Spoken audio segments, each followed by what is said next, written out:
What's today's episode about, brother? Welcome back to The Price is Right. Today we have the Ironbee wireless remote shooting grip. We got the Falcon 3 gimbal for action camera. We got the Ironbee wireless extension cord, and we got the HOHEM iSTEADY V2. Okay, so we're gonna give you 5 seconds to go down to the comment section, put down which one of these you think is the most expensive and what you think the price is for them. We're gonna roll credits and we're gonna look up what the prices are. So let's hit it. So today we're talking about no-name brand electronics, and this is not putting down the wonderful folks at Ironbee and Falcon and iSteady from HOHEM. But basically this is talking to you about, is it worth investing your hard-earned money into products that maybe aren't mainstream? So these are all gimbals, and they're fun gimbals, and they work well with action cameras, your phone, and I really don't know what this one does. I think it's also kind of like a selfie stick that times your phone and your camera, and that's kind of what it does. Selfie stick for a camera. Selfie stick for a camera. But now I'm going to pass this back to JANAKA, and he's going to talk to you about what the actual main retail price is, and if you're correct, because we're giving them away. Okay, so why would you buy a third-party gimbal from a company that you haven't even heard of? Why would you, JANAKA? Yeah, what happened to DJI, Zhiyun, Moza? What about these gimbals? Now, it's kind of the same thing as when you go to a restaurant, if you get Pinot Grigio, everyone wants Pinot Grigio, so you're going to be paying a premium for it. The best deals aren't with Pinot Grigio, it's with Priorat or Malbec, right? Same with these things. You're not paying a premium for the brand because they need to give you higher quality for less price. So that's why you go with a third-party gimbal. Now, is it worth it? Because with those brands, what you also get is trust and reliability. You get warranties. You know the company that you're working with. They have recommendations from other people. Like DJI is a marquee brand, Autel Robotics. You can trust them, right? So Ironbee, Falcon, HOHEM. We haven't heard of these, but you will after this. So what's the first item here on The Price is Right? Okay, so you all put your guesses down below. So right now we have the Ironbee wireless remote shooting grip, and essentially what this is like the Joby Gorilla Pod that Steven has on his camera, but electronic. It has a focus button, it has a record button right on there. It has all of these features, so you don't have to actually go to the camera to get it working. The actual retail price of the Ironbee wireless remote shooting grip is $129 Canadian. Wow. That's a lot. Okay. Let's see if it's worth it. But next. Oh, here's the money right here. Here we go. Now, the winner for nicest packaging, marketing material is this INKEE Falcon 3-axis gimbal for action camera. Presentation goes a long way. Yes, the picture looks great. Look at the back. Don't you want to have as much fun as they're having right there? So the Falcon 3-axis gimbal, actual retail price is also $129 Canadian. Now that's a steal. Remember Plinko? Plinko was a lot of fun. Like you drop the disc down and it kind of goes down into either like 1 or 100 or... Too bad we couldn't like make our own shit, because we'd make a Plinko board with like the finalists. Hey, you're moving to Hamilton. Just put a Plinko board in your backyard. But actually, and then have our like the subs that we finalize in the shortlist, and then we just drop a Plinko. That's a good idea. Live. Okay, moving right along to the Showcase Showdown number 3. So we got the INKEE Ironbee wireless control extension cord. Actual retail price? Unknown. We're not able to find this on the internet. I wonder if this is a brand new product. All right, so for all you phone enthusiasts. Yeah, so we got the HOHEM smartphone gimbal. Okay. Actual retail price? Not really sure because the V2 isn't out yet. Yep. But the original V1 is $130 Canadian as well. So, you know, as far as price point goes, all of these are around the same price. So if you see JANAKA dealing these things on the street corner, bring your hard-earned money because he's selling. Because it'll be under a trench coat for sure. So let's see what these guys can do. Okay, so what we're doing is we are gonna judge this based on ease of setup. So how easy is it to set up without actually looking at the instructions? And you know, some of these instructions are in Chinese as well. So, and how satisfied are we with the product? They're all about the same price range, which will be an apples to apples comparison. So, you know what? We'll let Steven keep as he fumbles along putting a gimbal together. Yeah, but you know what? You can't expect it to be set up easily without actually looking at the instructions. So ease of setup will be one thing that we judge this on, and satisfaction, and then perceived value. Oh, ready? Here comes the moment of truth. Yeah, you catch that? Here we are.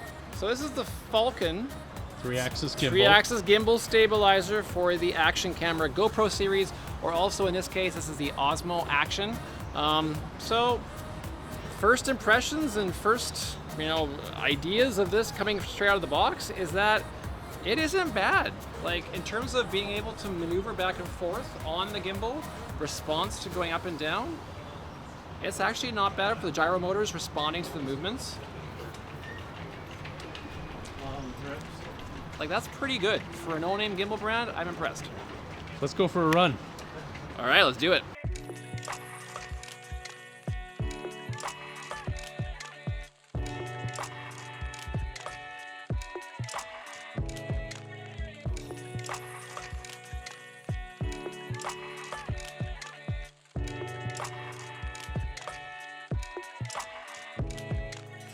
Considering that I have rock steady turned off on this, I'm pretty impressed. It's quite smooth, just from initial impression, because it looks like it does a great job in being able to give a smooth and steady pan and focus for the motors. So ease of use out of 10, I would have to say straight out of the box, I'd give this probably a 7 to 8. Very intuitive, easy to set up.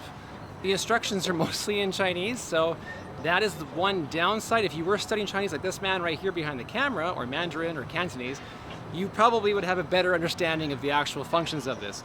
There are 4 different shooting modes. There is PF, HL, FPV, and FL. So I'm not 100% certain what they all mean, because there is no description base for exactly what that stands for. But in terms of, like, I'm a joystick kind of guy in gimbals, and it's really responsive. Like, the joystick allows for full motion. I mean, it's not exactly super fast, but that's 360 right there, which is impressive for a gimbal of this size and this price. So where you lose points in ease of use in this little bad boy is probably, I wouldn't say ease of use, I would say build quality. Build quality, it's a little plasticky. So if this were to drop, I don't think I'd trust this gimbal to probably recover like I would a Moza or DJI and that sort of kind of gimbal that has a heavier base quality, potentially more metal in the design. This is definitely plastic, and the buttons are plastic. They're a bit punch heavy, so it's not exactly the most, I say, durable gimbal. So I would probably give it a rating of about 4 to 5 out of 10 for build quality. But what you want a gimbal to do with an action camera is to follow you and keep you steady. So if that's all this is supposed to do, then it definitely hits it in spades. A strong 72%. Is it worth the money in the end? For 130 bucks, I probably would say yes. For a first-time shooter, yeah, it's worth picking up. So one thing I totally forgot to talk about is that this also has an FPV mode. And for all you Instagram Reel users out there, TikTok lovers, this is one for you, because you can change this to FPV, and then you can shoot in 9:16 vertical mode. So that's really cool. That allows you to be able to do a gimbal movements in 9:16 ratio, and you can utilize that with all kinds of shot types. So that's definitely a plus. So moving right along to number 2. What is this again? This is the INKEE Ironbee. Yeah, and it's pretty good, actually. I've got a fan here. So what does it do? What does it do? Okay, so it's pretty simple, right? We got basically all your camera operations are just on the handle through this Bluetooth connector, right? What you do is you plug it into your micro USB slot. It's for A6300s for Sony's. I'm using it on my A7 III. If we want to take a picture, we just take a picture right here. We have all our camera settings in there. Yeah, okay. All right. I could just lightly press it for the focus, and then I could click again, and it takes a picture, right? That's kind of cool. Yeah. If I want to record, I just press the record button, and then I can record, right? Okay. I can stop it. I have a zoom function. It's a prime lens, so it won't work right now. Nice. I have a custom button here and an on-off switch. Easy, right? With this golden button here, I could just move it depending on how I want it. Say if I wanted a selfie mode, I could do it like this. One thing I will say is I feel a little nervous holding this. It's small and it has a tight form factor here. I wish there was a better grip that I could hold this with, because I'm always afraid it's gonna slip out of my hand. All these like demonstrations of slippage, I'm like, no, don't. Even though I'm a Lumix user, I could care less if we drop a Sony, but it's really meant for a Sony, because if you had a Lumix and you dropped it, it would probably just improve the Lumix. Oh! The one thing I would say about this is, who is this for? I don't know. Why would you ever have something like a handle, a holder, that doesn't have any kind of stabilization, that just has a couple of camera functions in the handle? For me, as a camera operator, I want to be in the camera. I want to hold the camera. I want to be able to adjust everything.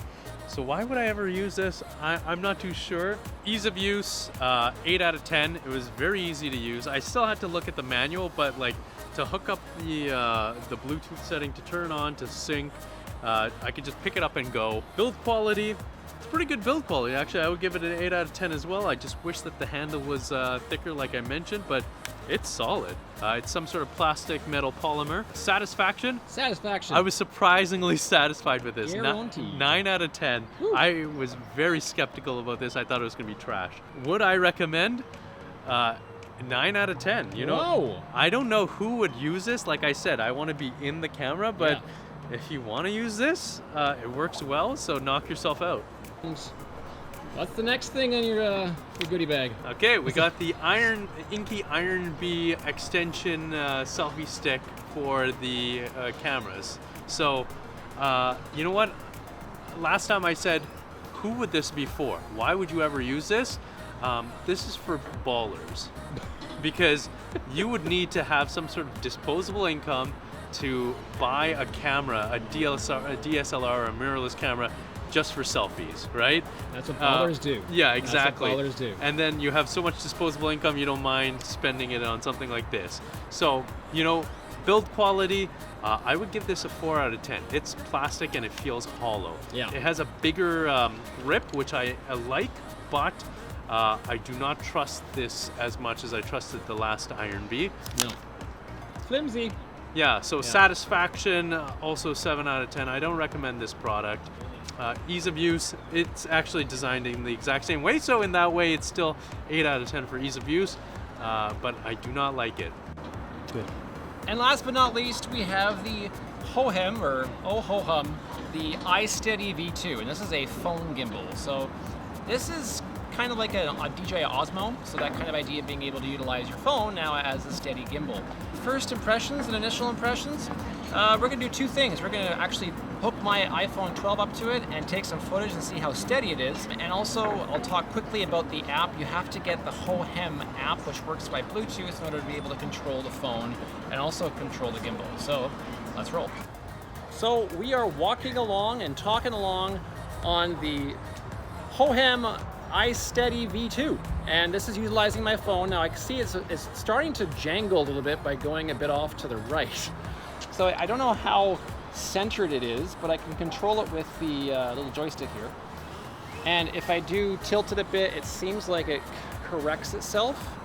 And I have the facial recognition turned on, but as you can tell, if I put my face out of the field of view, it doesn't follow me. If I was vlogging, for example, and I wanted to have a vlogging setup where I could talk to my phone from a distance to get, you know, more of the background around me, this is actually a really good idea because I can utilize this and it does respond well to the gimbal movement. So I'm actually kind of impressed. So ease of setup, well, straight out of the box, once you download the app that asks for way too much information, don't like that about an app because any gimbal should basically just be pop your camera or your phone or whatever you're using to capture the image onto it and start going. Ease of use, straight out of the box, I have to give it probably a 6.5. It wasn't hard to put together. but it was a little bit tricky to figure out that the backward screw here had to be completely screwed in, and also to set up the facial tracking, which is not 100% accurate. It's a bit shoddy, so I say 6.5 out of the box. So satisfaction of use. Well, I mean, it's not the highest end product, but for first impressions and how the buttons are and the ability of its responding, I would also give it another 6. It's not a fail on my mind, but it's not blowing me away, because I find some of the buttons are confusing. That does have modes that I can't fully select. The buttons are a little bit plasticky in touch, and it does have the ability of doing zoom in, zoom out, so that's kind of fun. But it's not what I would expect for the price point that you're going to pay for it. Build quality, well, it's mostly a kind of a carbonate plastic, so it's not a very heavy gimbal, which is a good thing if you're vlogging because it will save your arm from getting tired. But build quality, I would be hesitant to bring it out into rough and tumble environments, because if you drop this probably is done. So final verdict, if you're going to be doing vlogging on your phone and you want something lightweight that's not going to make your hand tired when you're doing long sessions of vlogging and maybe you're walking about the city, I'd say maybe this is something to look at if the price point is good. Now, we don't know exactly what this price is because they haven't launched it yet. So when they launch it, if it's below 130 bucks, I'd say maybe take a look. But if the DJI Osmo is on sale for the same price, I would go with the DJI Osmo. Okay, so there we go. 4 different gimbals and accessories. Yeah, there we go. This is the iSteady 2. Out of all of them, I think I would probably recommend the Falcon the most. The dark horse was the Ironbee wireless tripod. That was fun to use. It's also because the fact that it had a Sony a6300 in the box. The iSteady V2, it's not bad, actually. It's not bad. If you find it on sale, would recommend, probably. Maybe, yeah. The extension cord one, the selfie stick, you're better off without it.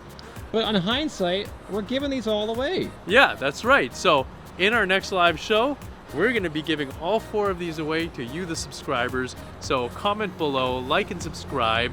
And yeah, keep an eye out for our upcoming live show where we're going to talk about all things camera related, tech related, maybe crypto, who knows, right? Exactly. And no-name camera products, they're not a bad idea. Why not, Why right? not? I mean, they're not no-name, they do have a brand name, but yeah. you know. Yeah, they definitely have their place, and they definitely can be useful. So, until next time, we'll catch you later.